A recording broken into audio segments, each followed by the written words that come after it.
Bueno, de nuevo, bienvenidas y bienvenidos a esta nueva experiencia de los diálogos agro-post-COVID vinculados con la energía y el sector agroalimentario.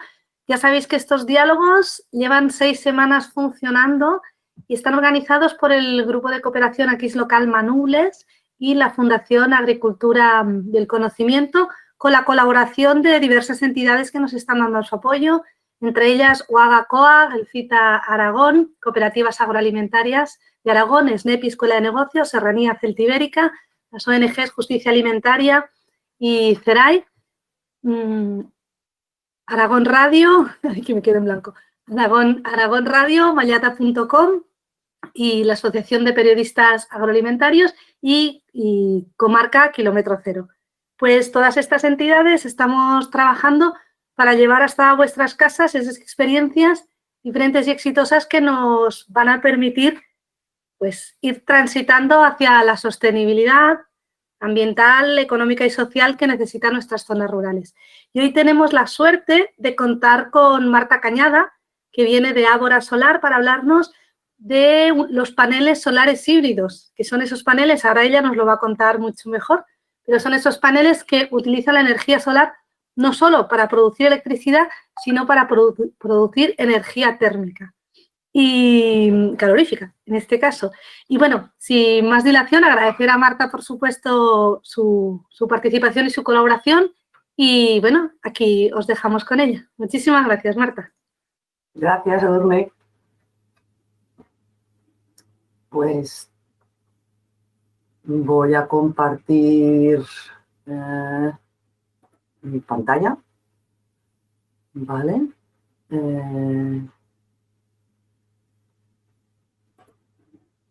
Creo que es esta.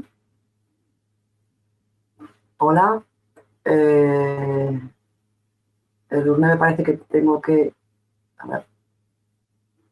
¿Puedes hacer pequeño el...? Sí, el panel de ¿Haces modo grabación. presentación abajo? Sí, exacto.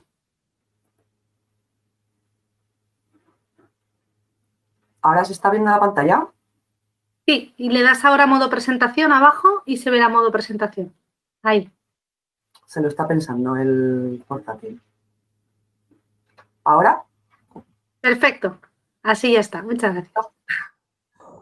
Vale, pues bueno, primero de todo agradecer yo también la invitación en este ciclo de superciclo que estáis organizando todas las entidades que has nombrado y os voy a contar pues un poco más lo que hacemos en Ágora, ¿vale?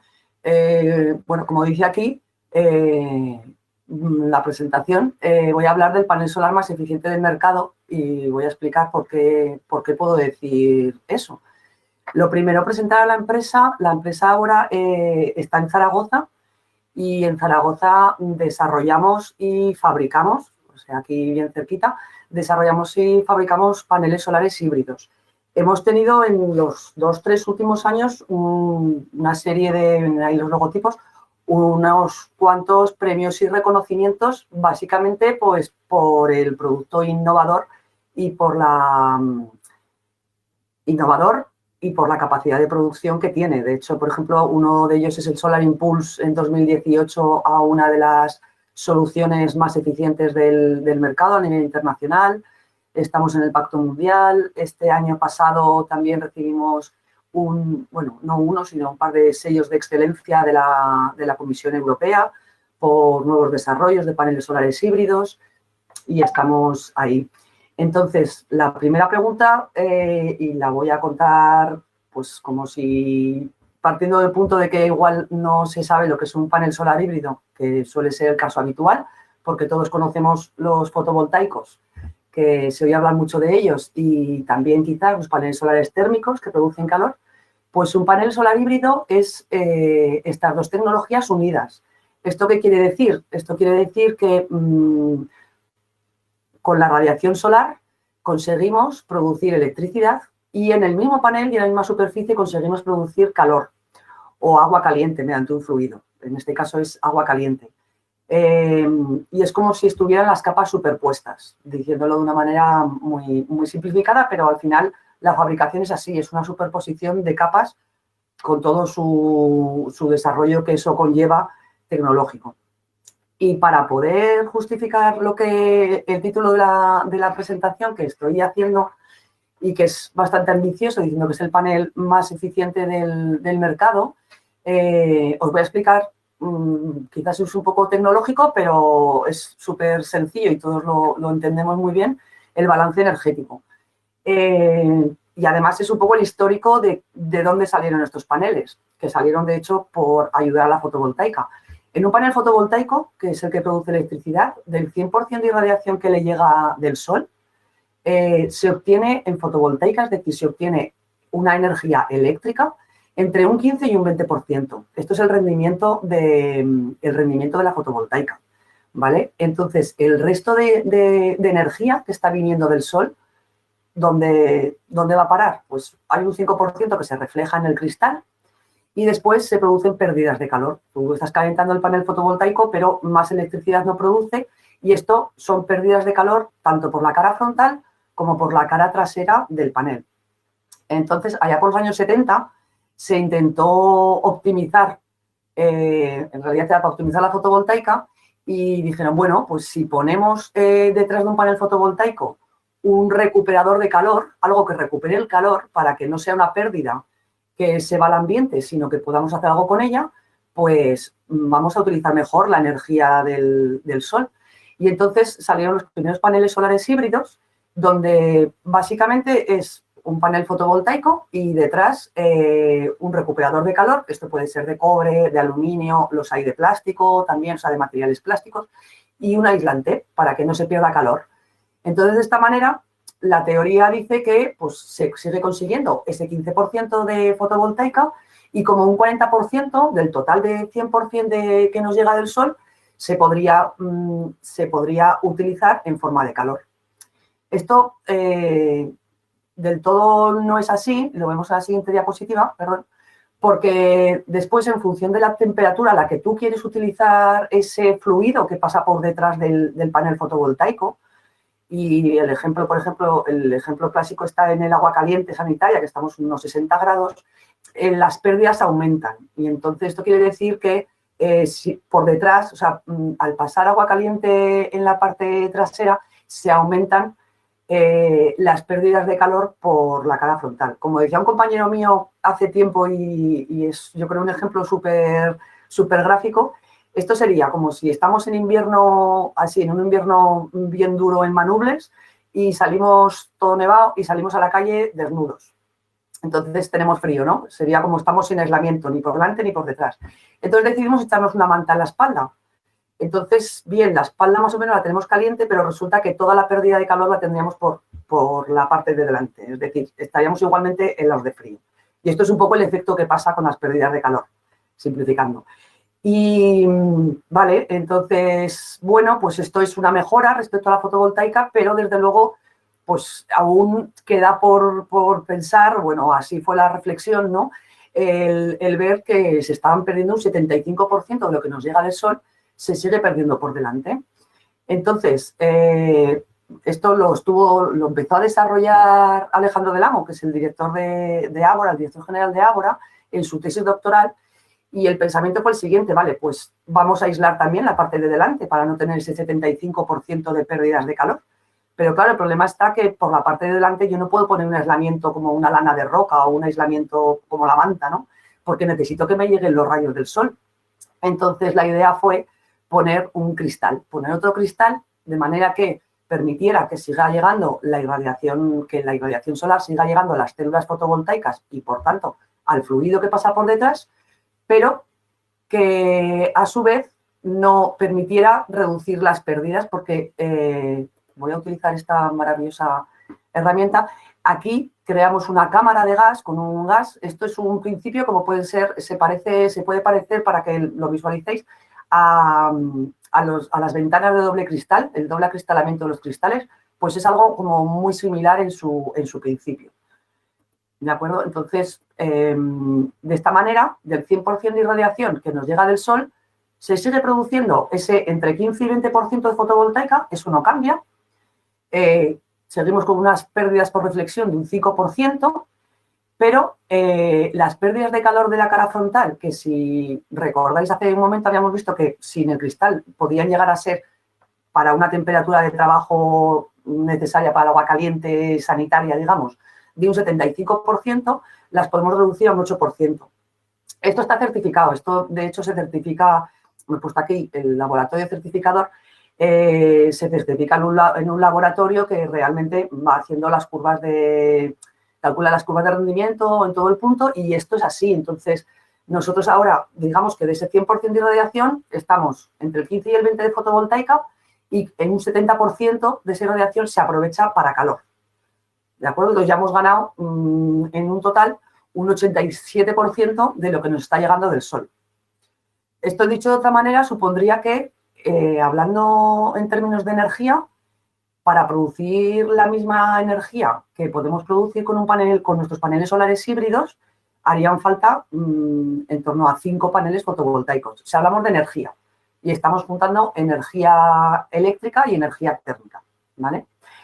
Esto sería un poco la evolución que os he contado, pues desde la fotovoltaica a los primeros paneles solares híbridos en los que solamente se incorporaba un recuperador de calor, incluso sin aislamiento, el PVT0, podemos decir.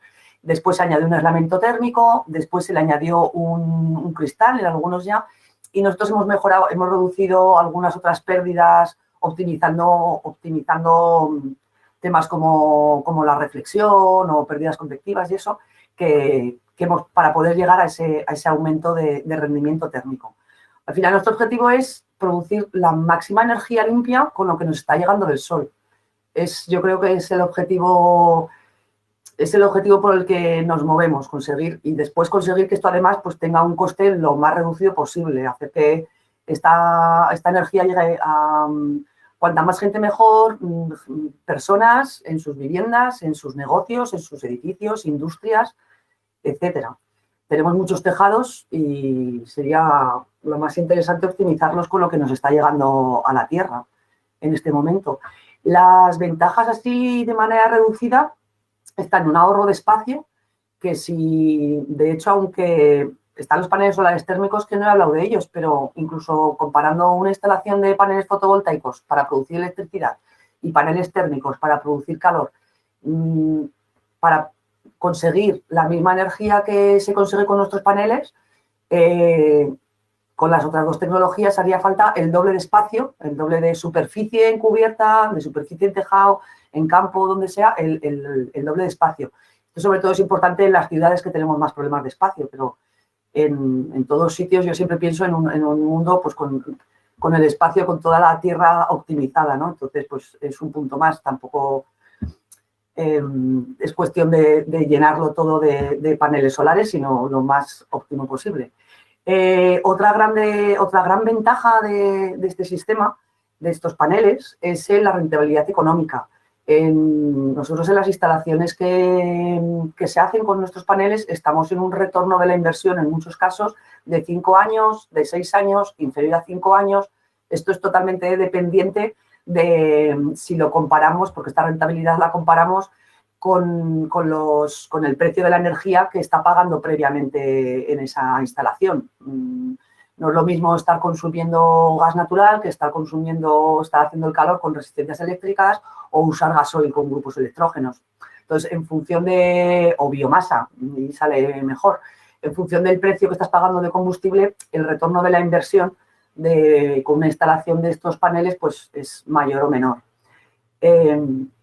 Y lo que hemos comentado de la producción energética comparada con la fotovoltaica, que estaríamos hablando de 5 veces la producción energética de un fotovoltaico.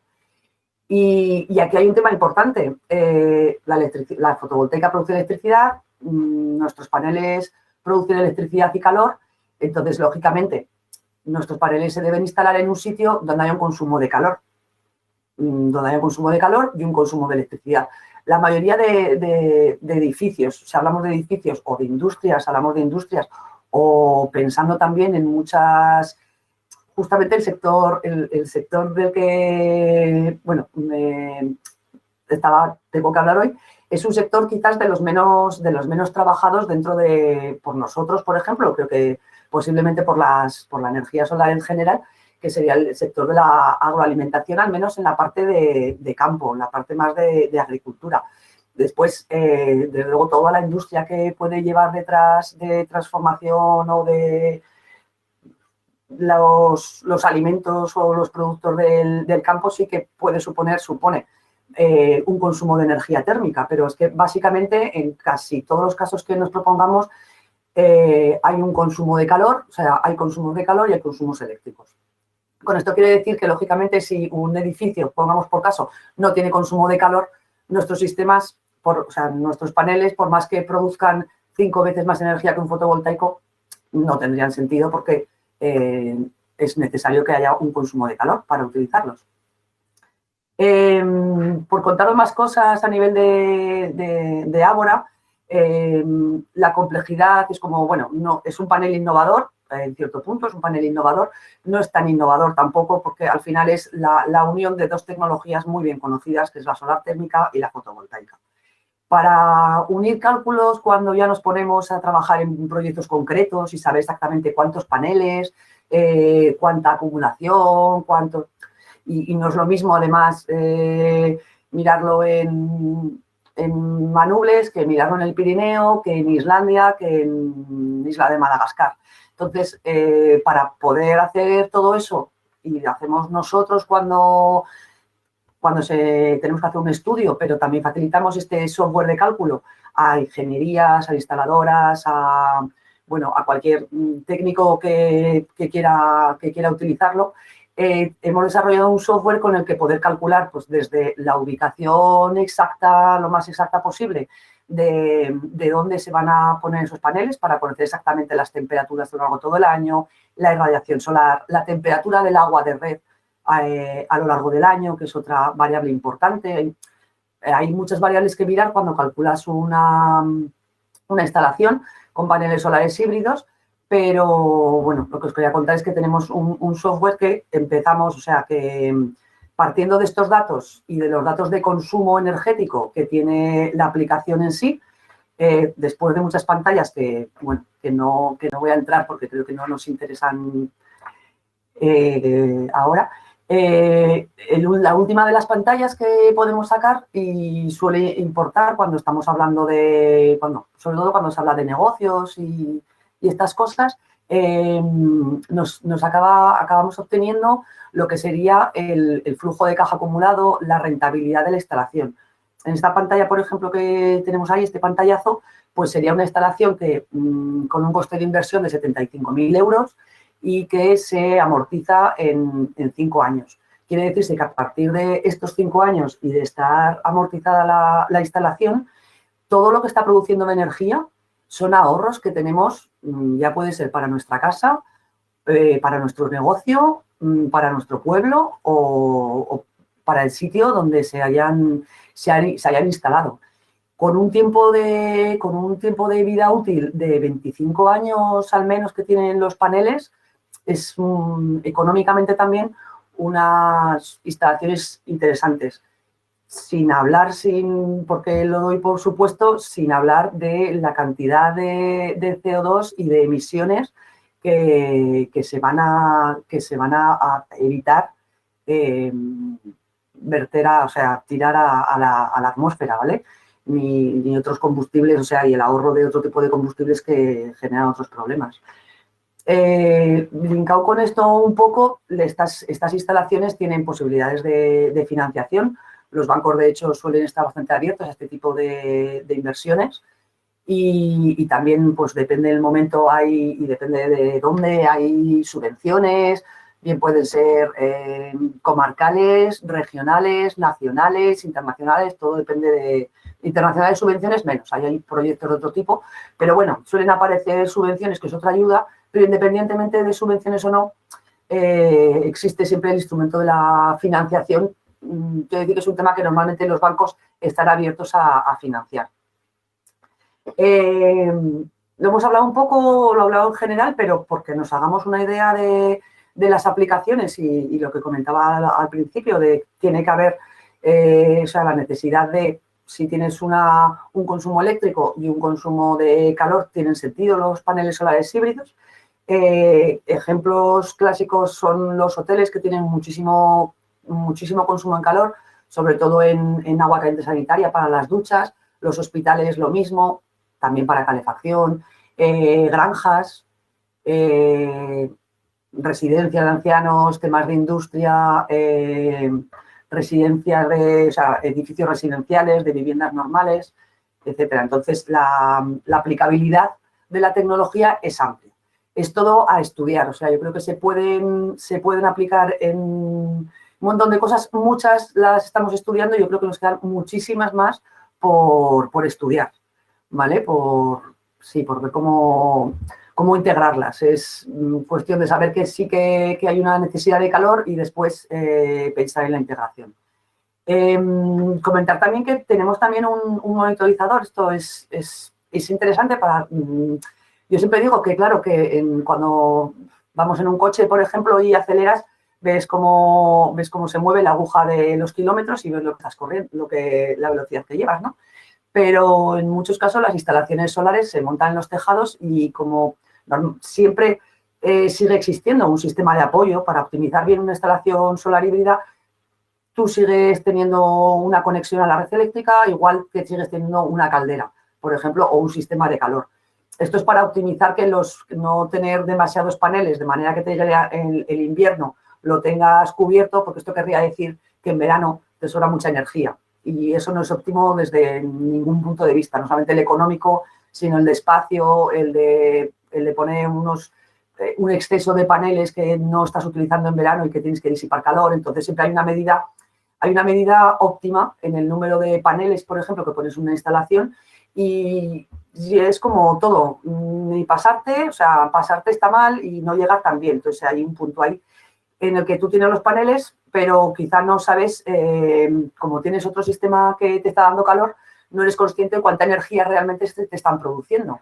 Entonces, nosotros ofrecemos un sistema de monitorización en el que se puede ver la energía eléctrica que están produciendo los paneles día a día, hora a hora, mes a mes, y la energía térmica. Y además esto verlo también en términos de los kilogramos de CO2 que se han evitado, y por hacernos más idea, bueno, hay como parámetros así muy, muy visuales, como pues el número de árboles que se ha evitado, o lo que sería equivalente a cuántos árboles harían falta para compensar este CO2, kilómetros.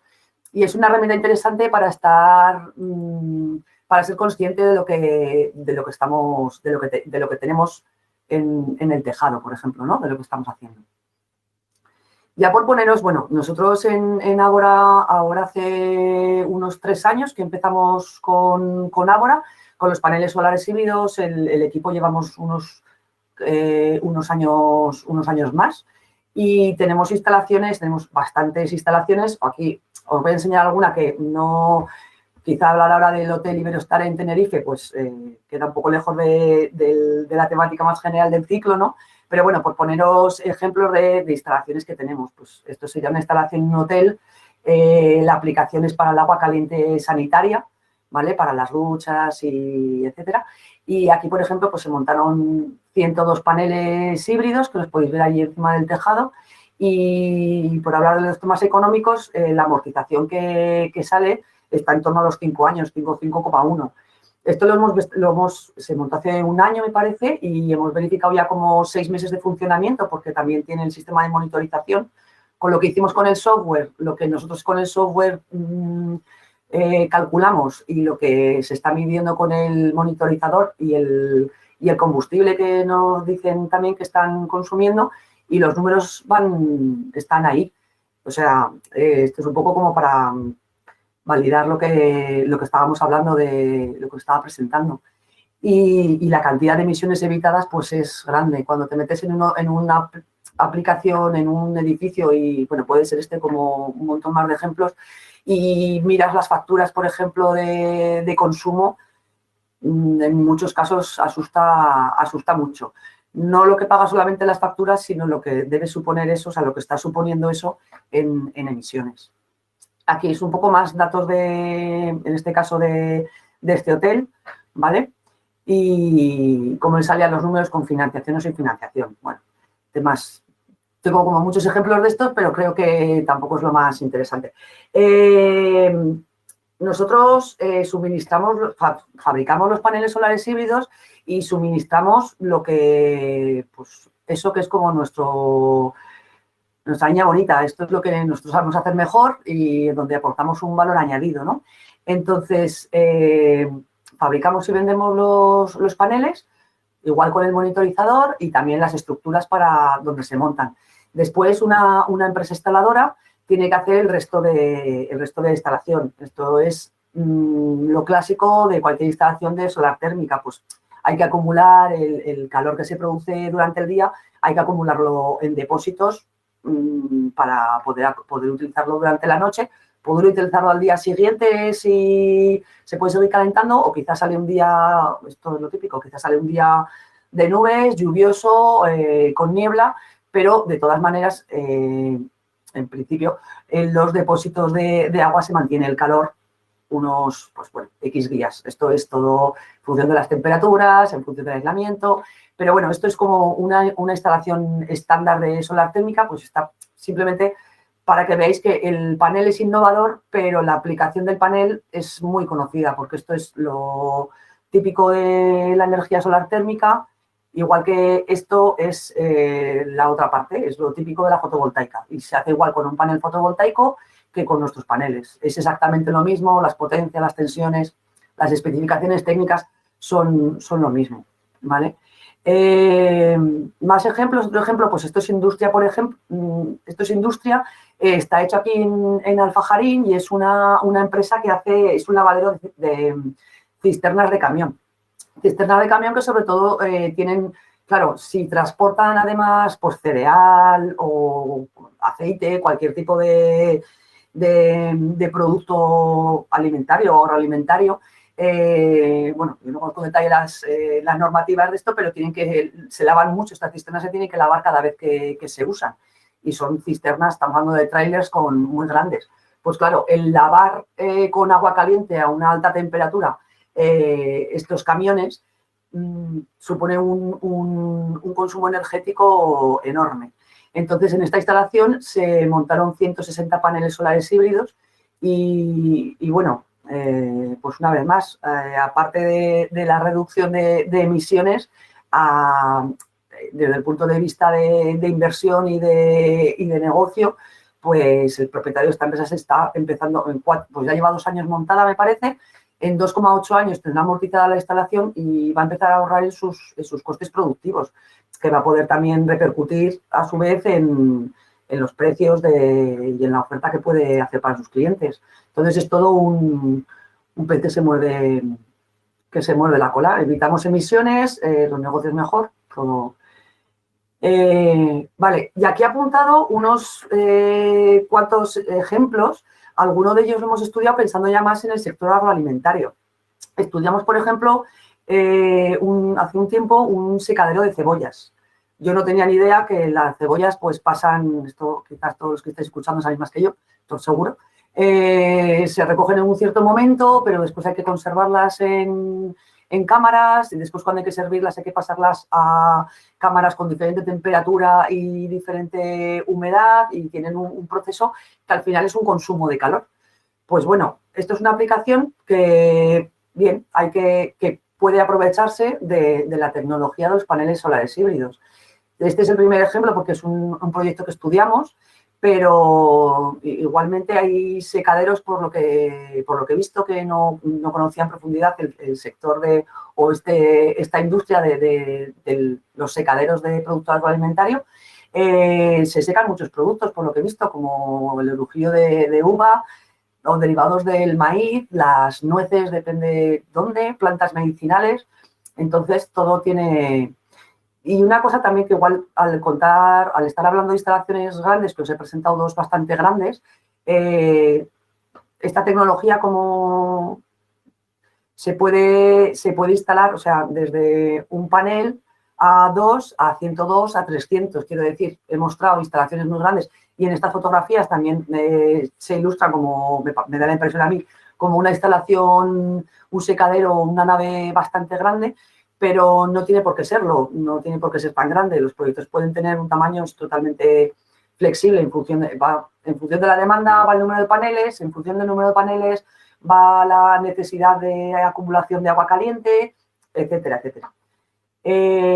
Más ejemplos que me parecen interesantes dentro de este sector, y vosotros luego igual me podéis decir más, son los invernaderos. Y pues por lo mismo, también con este mismo calor se puede producir. Estamos hablando de un consumo, he hablado mucho del agua caliente sanitaria para uso como las duchas, ¿no?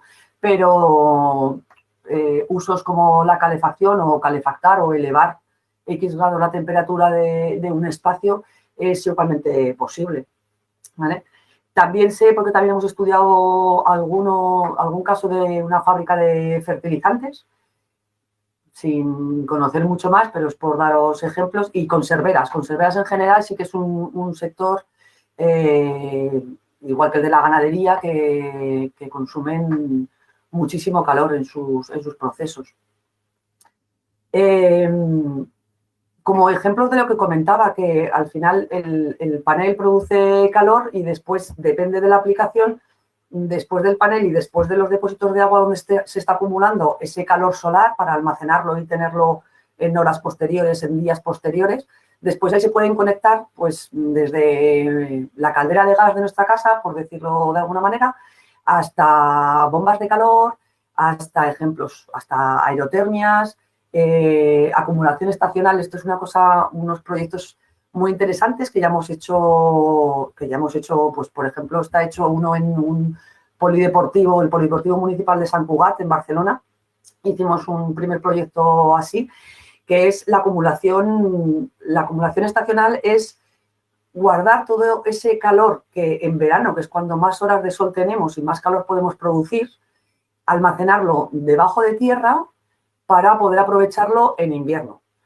Esto es brutal. Esto en países como que tienen muchas horas menos de sol que nosotros, como Dinamarca, se trabaja mucho más. Hay muchísimos casos en los que hay instalaciones de acumulación estacional, porque al final si acumulas bajo tierra y con algo de aislamiento siempre para optimizar, en 6 meses, o sea, la que podemos estar produciendo en julio, podemos estar consumiéndola en diciembre y habremos perdido un 5 o un 6% de la energía que hemos almacenado. Después, con una bomba de calor, trabajando con este calor que hemos almacenado, podemos ir reduciendo el consumo energético que tenemos para calefacción, por ejemplo, para un edificio. Y aquí en la fotografía que hay sale la empresa ARPA, que está aquí también en Zaragoza, y en la que estamos haciendo otra instalación de esta. En el Colegio Británico de Zaragoza también se ha hecho. Entonces, estas son aplicaciones, o sea, independientemente de cuál es, si es para un secadero de cebollas o para un hotel, estas son como diferentes tipologías de instalaciones que se pueden hacer en todas ellas. Otra interesante es la trigeneración solar, y esta fotografía que veis aquí es una finca en Girona, una finca autosuficiente, y también pusieron nuestros paneles y además tenían una máquina de absorción. Estas máquinas producen frío a través del calor, es decir, que incluso la refrigeración de las viviendas que tienen, porque es una residencia en realidad, está utilizando el calor de nuestros paneles para producirse frío. Esto como ejemplo de instalaciones que se pueden hacer para todos los casos, o sea, muchos casos que pensemos, se pueden incorporar, pues dependiendo de las instalaciones y de las necesidades, muchas tecnologías diferentes. Con esto aquí os enseño un poco el equipo. El equipo ya ha crecido, pues esta foto tiene un par de años, y ahí tenéis mi contacto, mi email y el teléfono para más, bueno, si os quedan dudas, aparte de lo que podamos comentar ahora. Yo tenía más, o tengo quizás más diapositivas metiéndonos más en la parte tecnológica, pero yo creo que es más interesante quizás si tenéis cuestiones y hablarlas, y si hace falta pues puedo profundizar en algo más, pero un poco en función, yo creo, de lo que os pueda interesar o las dudas que hayan quedado o lo que queráis. Bueno, Marta, pues muchas gracias. Ha sido muy clara tu exposición. Y sí, ahora viene el turno de las preguntas. Recordad a la gente que nos está escuchando que podéis en el chat, que lo tenéis ahí en el bocadillo ese, lo clicáis y aparece el chat y podéis escribir vuestras preguntas y se las trasladaremos a Marta. ¿Me estáis escuchando, verdad? Pues no. Yo sí. Sí, vale, perfecto. Pues mira, ya nos han hecho un par de preguntas. Nos preguntan si el tema del secadero de nueces lo tenéis analizado. Era simplemente un ejemplo. Era un ejemplo. Era un ejemplo porque, como lo que digo, he sido así como muy amplia al hablar de aplicaciones, pero al final cada día estamos, digamos que cada día estamos estudiando aplicaciones nuevas. Entonces, cuando alguien está interesado en una instalación, ¿no? Y tiene pues por ejemplo, un secadero de nueces, ¿vale? Nosotros tenemos unas ciertas preguntas, o sea, para poder saber qué se puede hacer o qué no se puede hacer, es como, vale, ¿qué combustible usas? ¿Cómo haces para secar las nueces? ¿Estás usando aerotermos? ¿Estás usando agua caliente? ¿Utilizas una aerotermia de calor que conduce? Se ve un poco la instalación, la aplicación que se está pidiendo, ¿no? Y ahí se piensa de qué manera, ¿vale? De qué manera se puede integrar este calor. Pero como a medida de lo que tiene la persona interesada o el proyecto en cuestión. Entonces, de secadero de nueces, que a mí me suene no, yo ahora mismo no. Hay un equipo comercial de, no lo sé, de 6 personas, o ya no lo sé, en Ágora, que es son los que en principio van recibiendo todo el tipo de estas consultas, ¿no? Para estudiar. Entonces, yo no soy conocedora de que hayamos hecho ninguno de nueces, pero bueno, puede ser. Pero la historia es que no será muy diferente a un secadero de cebollas o a un secadero de jamones, que también estudiamos en algún momento. Cambiará el tamaño, cambiará la temperatura que necesita esa aplicación y eso, pues yo ahora, por ejemplo, pues no lo sé qué temperatura y qué humedad necesita el sistema. Seguramente la humedad y la temperatura lo están controlando ya con una instalación. Entonces, no es que nosotros hagamos la instalación del secadero de nueces, sino que con la energía que producimos integramos esa energía para ayudar al calor que necesita, a la temperatura que seguramente necesita el sistema, ¿vale? Si el sistema que hay, por ejemplo, está basado en resistencias eléctricas, solamente en resistencias eléctricas es la única manera de calefactar y ya está el sistema hecho, por ejemplo, pues ahí sería más difícil integrar la parte térmica de nuestros paneles, porque la parte térmica de nuestros paneles el vector de energía es un fluido que es agua. Entonces, normalmente se intercambia ese calor con cualquier otro sistema y de ahí que ayudamos a subir las temperaturas sin necesidad de combustible. Si el combustible que se está utilizando es electricidad y son resistencias eléctricas, esto, por ejemplo, no se podría juntar. ¿Se puede hacer? Sí, bueno, he contado el caso peor, que es como un sistema de un secadero de nueces, que es el ejemplo que estamos poniendo, que está basado en resistencias eléctricas, pues habría que modificar el sistema actual que tiene, ¿vale? No sé si me he explicado, porque esto es lo típico que yo explico con un papel y se entiende mejor, entonces así contado me faltan como la pizarra. Mira, te van a venir unas preguntas así como bastante técnicas que seguro que te van a encantar. A ver, dice José Ángel que cree que has hablado de un gas que está entre el cristal y el panel fotovoltaico y esta es vuestra innovación, ¿no? Y entonces nos pregunta, ¿se encuentra este gas en una cámara a presión? ¿Cómo se comporta el gas a bajas temperaturas? ¿Y tiene una vida útil o pierde rendimiento de aislamiento? ¿Y destacarías algún mantenimiento extra respecto al panel fotovoltaico normal, el de vuestros paneles? Un montón de preguntas. A ver si me acuerdo de todas. ¿El qué? Si las quieres ver escritas, puedes darle al chat que tienes en el cacharrito. Vale. Hay como un bocadillo ahí. Pero si no te las voy recordando, no hay problema. Mira, la primera era si el gas se encuentra a presión. Sí, lo veo, Durne. Genial. Vale. Sí, nosotros metemos un gas inerte dentro de la cámara de gas y está a la presión atmosférica, ¿vale? No se sobrepresiona la cámara. Por otro lado, no se pierde gas. Tenemos una doble cámara, una doble barrera de butilio de silicona, ¿vale? Sellando esto, aparte de lo que es un perfil físico, que es un similar al que se usa en la tecnología del vidrio, en la tecnología de las ventanas, ¿vale? Este perfil, además, está relleno de un material para evitar condensaciones, ¿vale? Que esto se puede producir, pero bueno, nosotros rellenamos el perfil internamente con un material para evitar condensaciones y aparte tiene una doble barrera de butilo para evitar la salida del gas. Esto creo que serían las primeras. El gas a bajas temperaturas es inerte, nosotros, nuestros paneles en las certificaciones que hemos pasado, se hacen ensayos en cámaras climáticas, algunos ensayos en cámaras climáticas, y estoy hablando de 100 horas de ensayo y de 100 horas y de 1000 horas de ensayo, algunos de ellos con temperaturas entre menos 40 grados y 85 grados, en ciclos entre menos 40 grados y 80 grados.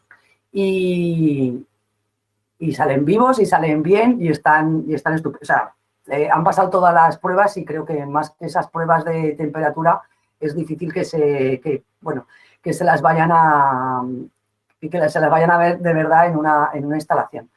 Entonces, por ahí estamos muy tranquilos en dar nuestras garantías de paneles porque las certificaciones necesarias, porque además hay un tema y es que al ser un panel solar híbrido, tenemos que cumplir con las certificaciones de la normativa de solar térmica, que son unas, y las de la parte eléctrica de fotovoltaica, que son otras y son aún más exigentes. Entonces, están súper probados. ¿Tienen vida útil o pierden rendimiento con el aislamiento? No sé si se refiere a la parte térmica o a la parte fotovoltaica o seguimos hablando del gas, ¿vale? Hace poco creo que miré algo sobre cámaras de este estilo y como que en muchos años, o sea, que puede haber una pérdida de un 5% de pérdidas. Estamos hablando de largos periodos de tiempo, o sea, de años, de estar hablando en 20 años o así. Por ahí van los números que de hecho tienen estudiados también la industria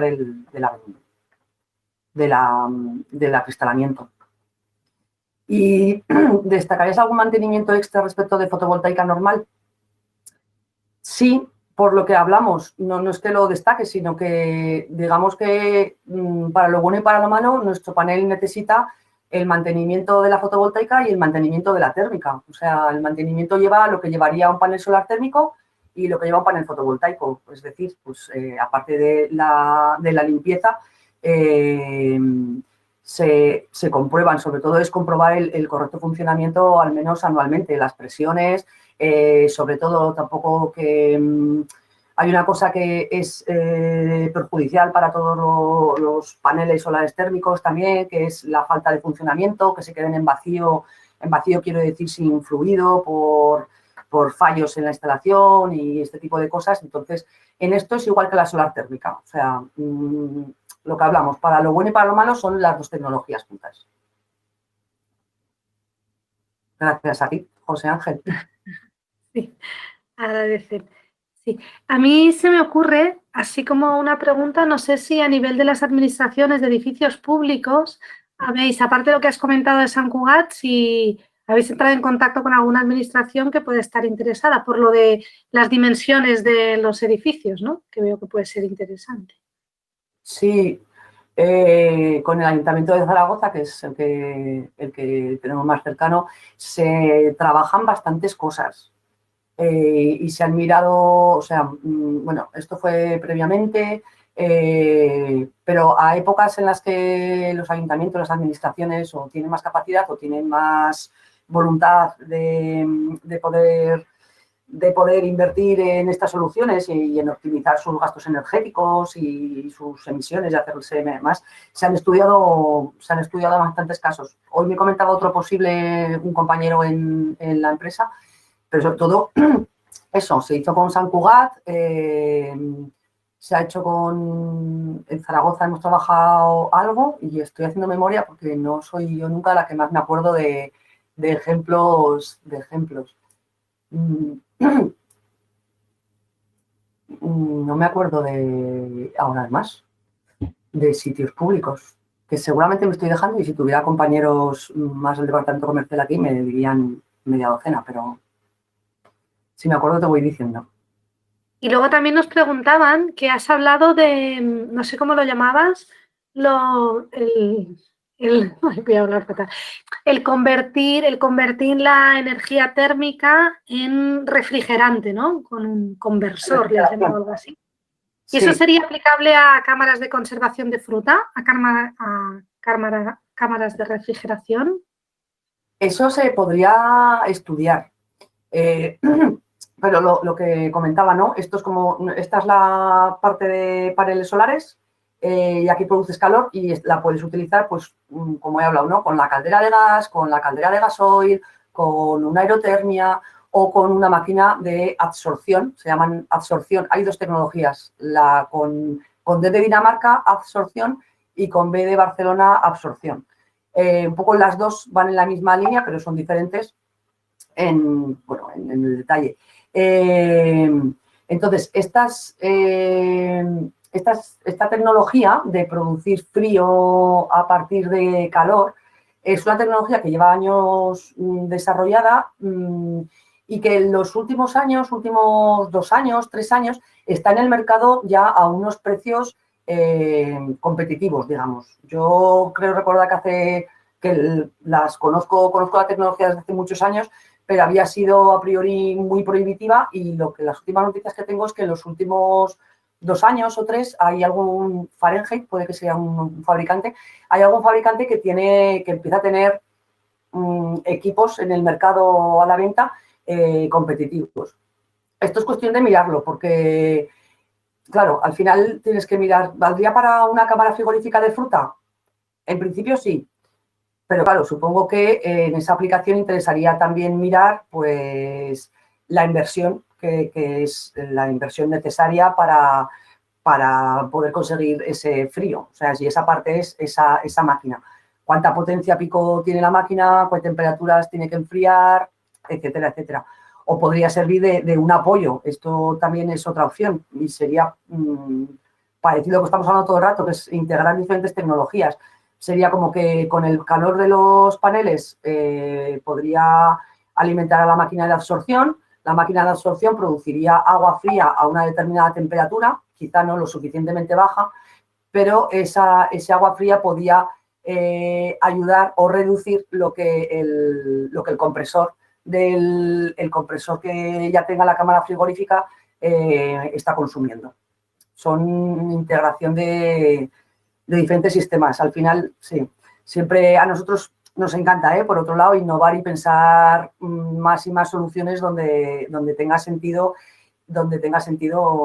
instalar los paneles. O sea que se puede estudiar sin duda. Ahora mismo no veo un poco, pero lo que digo, se podría sí. Habría que mirar en detalle la potencia que hace falta, la temperatura mínima que hace falta y estas cosas. Mira, por aquí nos preguntan que has comentado la necesidad de mantener un sistema de respaldo para evitar sobredimensionamiento. ¿Y esto es para todas las instalaciones? ¿Para ambas? ¿Para la térmica y para la fotovoltaica? Se refiere que sí es tanto para la parte eléctrica como la fotovoltaica. Normalmente, pero por eso cada caso y por eso os enseña también un poco el software, porque lo necesitamos para hacer todo este tipo de cálculos. En la mayoría de aplicaciones que nosotros tenemos, y es en la mayoría, tienen más, imaginaos por ejemplo el hotel que he puesto como ejemplo, tienen mucho más consumo, o sea, tienen tanto consumo de calor que, por ejemplo, en esa instalación, pues poniendo esos 102 paneles que había, se llegaba a cubrir un y hablo ahora de la parte térmica. Un 60% de la energía necesaria, para producir el agua caliente anualmente se cubría. Este 60% es la media anual. ¿Qué quiere decir esto? Que en verano tenemos meses que estamos rozando el 90 y pico, 90% más, 80% así, y en invierno podemos tener el mes de febrero o el mes de enero, dependerá dónde esté la ubicación, donde se está cubriendo un 40% de la necesidad, ¿vale? Al final se hace la media anual y sería un 60%. De ahí, pues esa parte, ¿no? La necesidad de mantener un sistema de respaldo para no pasarnos, porque si no estaríamos tirando muchísimo, ya ves, con un 40% quizá en enero suelen ser números bastante normales. Un 40% en enero y un 90% en julio. Bueno, pues ahí está un poco una media bastante óptima. Esto en cuanto a la parte térmica. Entonces, en estas instalaciones normalmente dimensionamos el número de paneles en función de esa demanda térmica, porque en muchos casos también con grandes consumos tampoco caben muchos más paneles o ya no caben más paneles, sobre todo esto es el caso cuando hablamos de edificios muy altos, son muchas plantas, es mucho consumo y la superficie de los tejados sobre la cubierta es reducida. Y entonces, en cuanto a la parte eléctrica, estamos produciendo lo que produce ese número de paneles. Pues en este caso, si tenemos 102 paneles que son los necesarios para llegar a ese número óptimo en la demanda térmica, entonces la parte eléctrica pues produce esos 102 paneles. Nosotros ahora estamos dependiendo del panel, entre los 300 y los 370 vatios por panel. Entonces, esa será la energía eléctrica que van a generar los paneles. Lo que quiere decir que en este caso típico, pues para ese hotel, esto es una pequeña parte, muy pequeña parte de la electricidad que necesita el hotel, ¿vale? Entonces, sí hace falta tener como sistema de respaldo la red.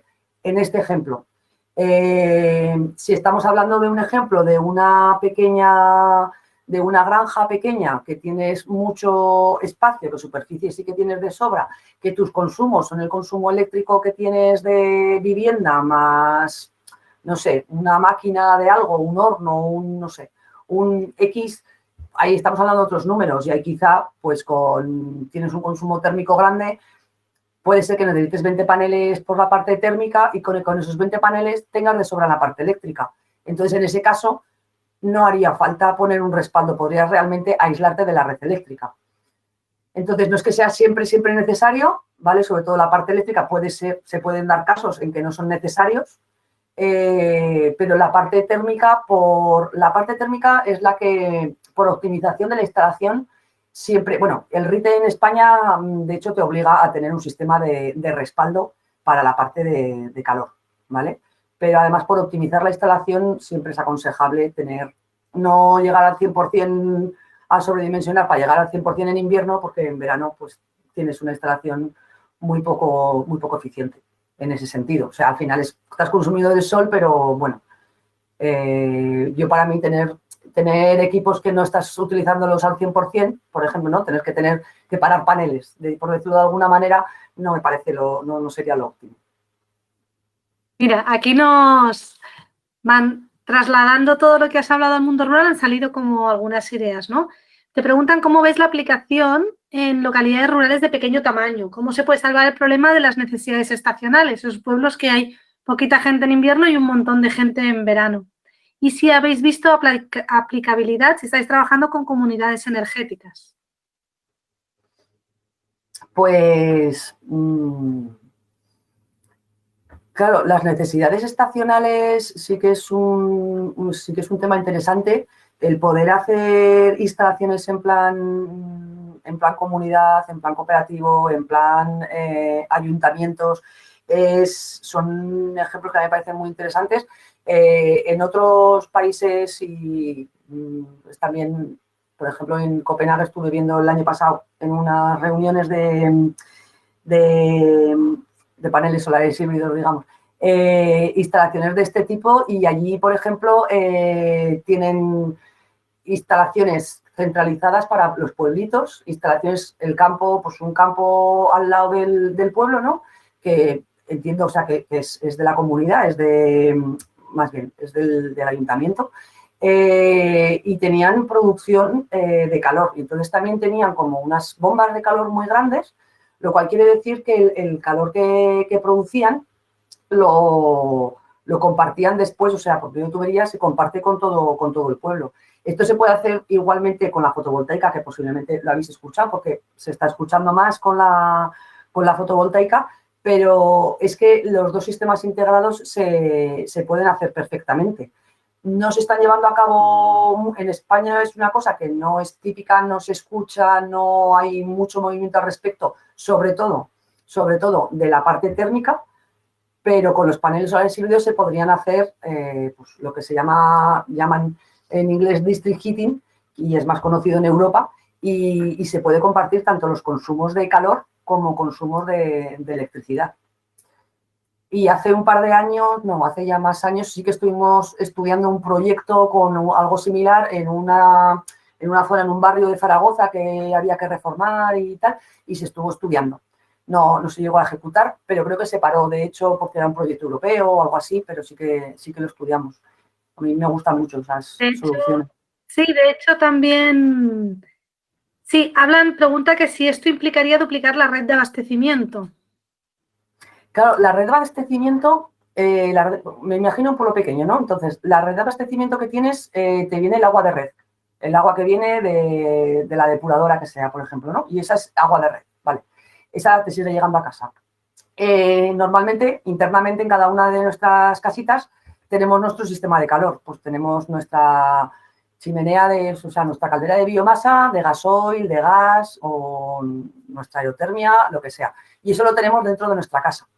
Entonces, lo que sí que habría que hacer es, luego hablo de la electricidad, lo que sí que habría que hacer es distribuir dos tuberías nuevas, digamos, o sea, una de ida y otra de vuelta, distribuir por todo el pueblo, por las calles, imaginémonos, pues eso, que por la calle, ¿no? Tienen que pasar, tiene que haber una zanja, o sea, pasar dos tuberías, de la manera que, sí, pensándolo así, pues cada casa pudiera enchufarse, de alguna manera, enchufarse a esas tuberías por las que está pasando calor y hacer el sistema, o sea, y ya aprovechar ese calor que está viniendo de la calle. O sea, no estarías aprovechando que igual no te haría falta tantas horas tu caldera de gas, por ejemplo, sino que estarías aprovechando el que se está produciendo en las eras que hay fuera. Algo así. Entonces sí que habría que hacer en la parte térmica, habría que tirar, digamos, habría que tirar tuberías por todo el pueblo, una tubería, y en la parte eléctrica depende del tipo de conexión que se planteara, porque siempre, bueno, la electricidad al final que se produce va a un cable, va a la red eléctrica, ¿no? O sea, hay varias maneras de hacerlo. Una es que tú produces electricidad y va a la red eléctrica, pero el cable que pasa por delante de tu casa, el que te llega actualmente de la compañía distribuidora que sea, ese está viniendo de, pues no sé, si de una central hidroeléctrica o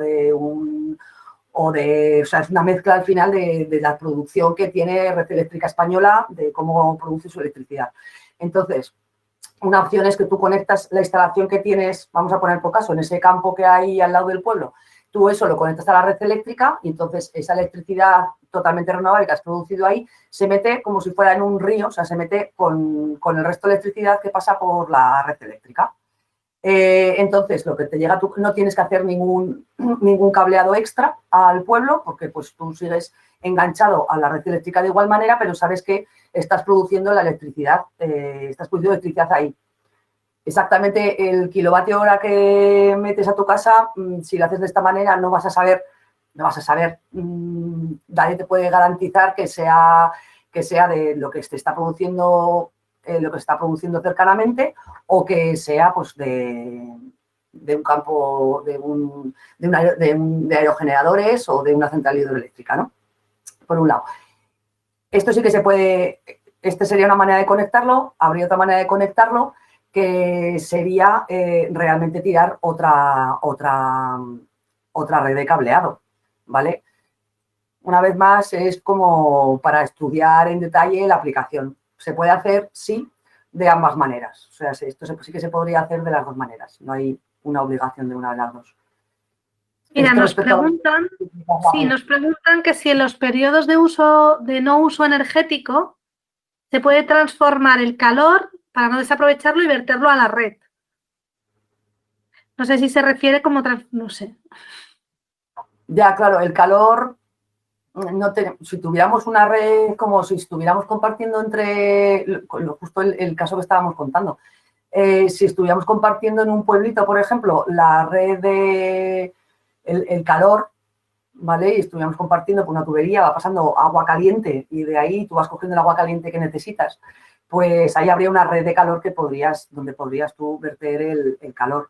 Normalmente para el calor no es el caso. El calor lo producimos individualmente en el edificio, en la vivienda Entonces,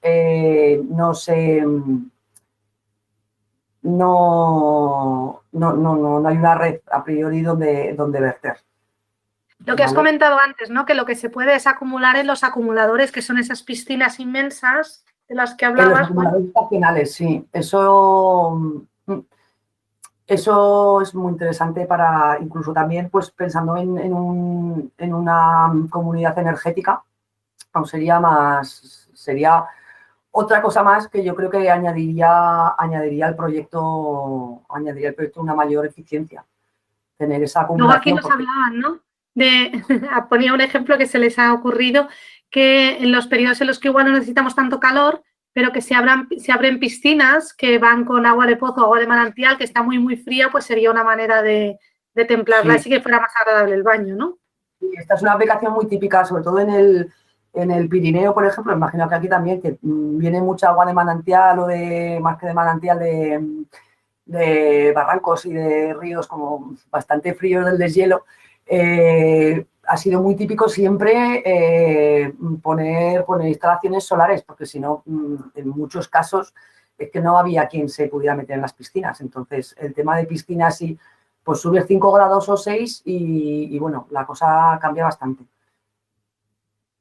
Lo de las piscinas es en muchos ejemplos de viviendas unifamiliares que tienen piscina y se hacen bastantes instalaciones como así de completas. Por un lado tienen la producción eléctrica con los paneles, tienen la producción del agua caliente sanitaria. Si tienen, pues es muy típico suelo radiante y tal, que es de baja temperatura, utilizan en invierno para calefacción y luego en verano se disipa en la piscina. Y esto es una aplicación que sí que la tenemos muy estudiada y está muy, muy extendida. Muy bien. Bueno, ¿veis cómo decíamos que se nos pasa el tiempo volando? La verdad que sí, llevamos más de una hora.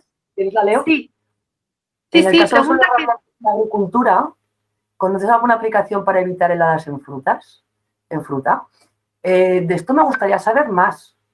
Cuando dices suelos radiantes, es que hay...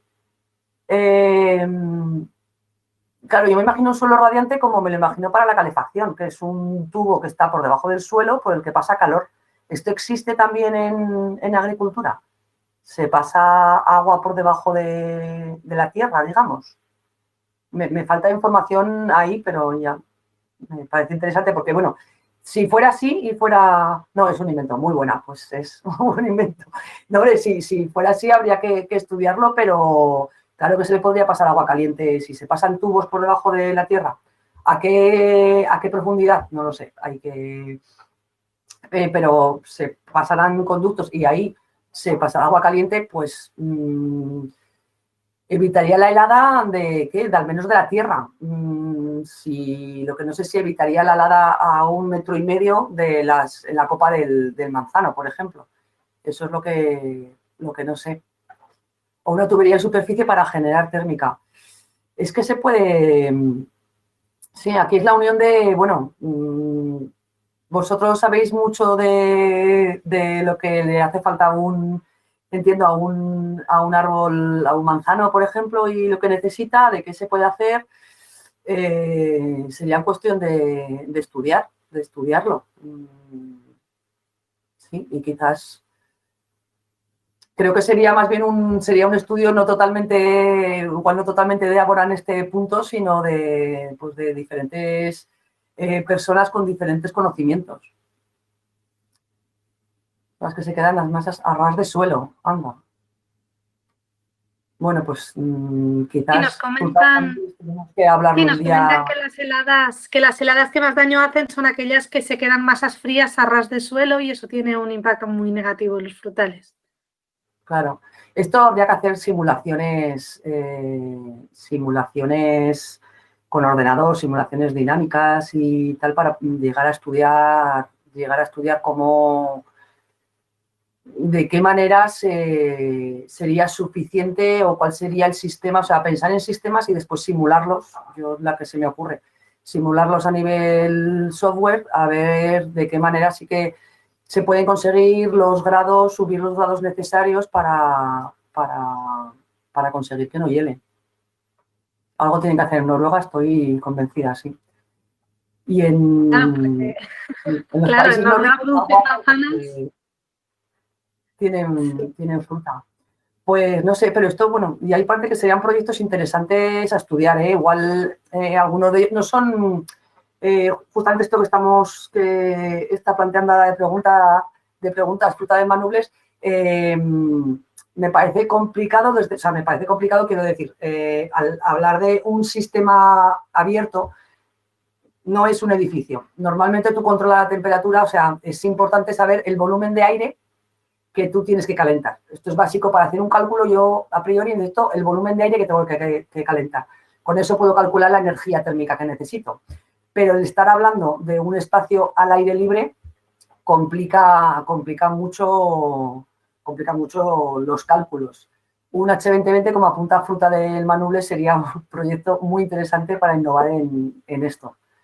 Un consorcio con una universidad, incluso con centros que puedan, sí, que tengan medios para estudiarlo, porque el estudio sería amplio. Desde mi punto de vista, teniendo en cuenta que estamos hablando no de un volumen de aire controlado, sino de, pues, por cada día tienes una corriente de aire y tú puedes estar generando aquí calor y viene la corriente de aire porque estamos al aire libre y lo mueve. Entonces, es un... Venga, cojo el guante y lo hablamos más. Y pensamos la manera de estudiarlo, no es trivial. Bueno, oye, mejor manera para terminar no hay, ¿no? Aquí con una, No. con una propuesta de colaboración. Claro que Voy sí. a pensar en manzanos. Eso. Bueno, no sé si entre las personas que nos están escuchando hay alguna pregunta más. Llevamos ya un buen rato, ha sido una presentación muy, muy agradable, hemos aprendido un montón.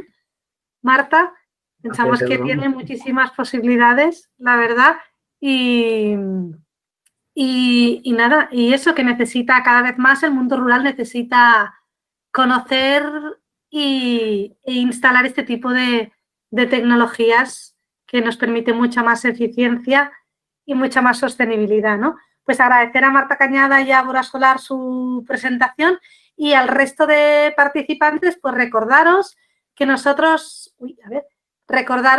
seguimos aquí, que esta era la última de las presentaciones del diálogo de la energía y mañana volvemos a estar con vosotros mañana volvemos a estar con todas vosotras a las 6 de la tarde para un nuevo diálogo.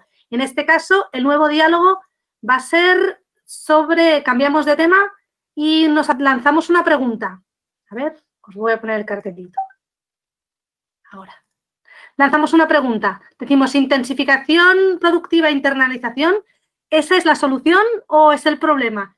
Ya sabemos que en los últimos, ¿no? Que ya hace bastantes años en las que una parte importante de la producción agrícola se ha centrado en aumentar la productividad e internacionalizar la comercialización. Entonces vamos a analizar qué implicaciones ha tenido todo eso y si debemos rearticular, cómo debemos rearticular en lo local nuestra economía y en especial nuestra alimentación, relacionándolo con este Green Deal europeo, esta reflexión en torno a la sostenibilidad y la limitación de recursos que tenemos.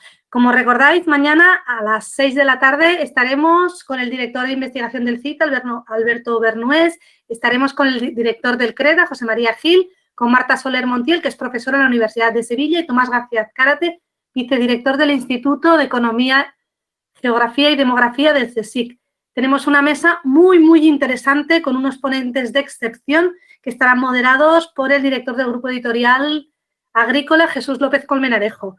Os recomendamos que no os la perdáis, va a ser muy interesante, una mesa muy potente y nada, esperemos encontrarnos con todas vosotras mañana a las 6 de la tarde. Muchísimas gracias.